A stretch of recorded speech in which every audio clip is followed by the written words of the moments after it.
Господин министр, господин президент Соединенных The Штатов. rhetoric of President У Trump него is меняется changing. риторика. What does this mean? Что это означает? Иногда в отношении господина Sometimes he speaks Путина sharply about он President резко Putin. выступает, иногда And добрыми sometimes he словами speaks kindly. отзывается. И можно Can ли this be преследовать seen в as a этом strategic task? Как вы сказали, изменений Regarding what you called changes in the statements of President Trump, we perceive this as changes in the statements of President Trump.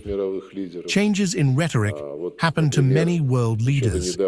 For example, until recently, all of Europe was shouting in unison, "No ceasefire, pump Ukraine with weapons. That's what needs to be done, and defeat Russia on the battlefield." What are they shouting now? Immediately cease fire without preconditions. At the same time, Macron adds that they will not stop supplying weapons to Ukraine during the very ceasefire they are demanding from Russia.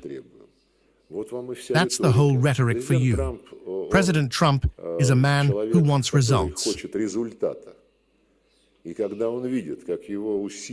When he sees that his efforts to advance a settlement, as they agreed with President Putin, including the meeting in Istanbul, the agreement on exchanging memorandums between Russia and Ukraine,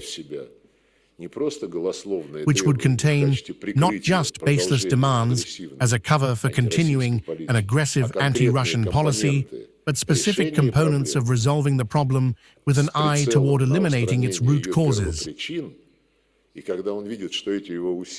When he sees that a group of European representatives begins to sabotage these efforts of his,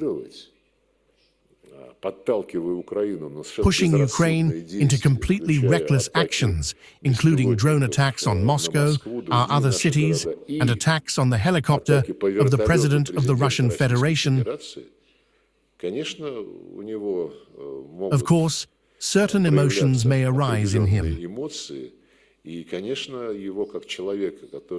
As a man who does not like obstacles on the path to achieving noble goals, he develops certain assessments, a certain rhetoric.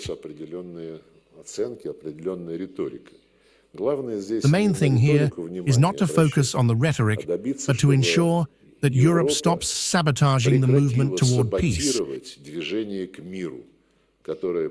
which is supported by both the US and Turkey, and to which the Russian Federation is fully committed. Yesterday, President Putin spoke about this to Turkish Foreign Minister Fidan, stating our readiness, as soon as the exchange of memorandums takes place, to resume the negotiation process with the Ukrainian delegation.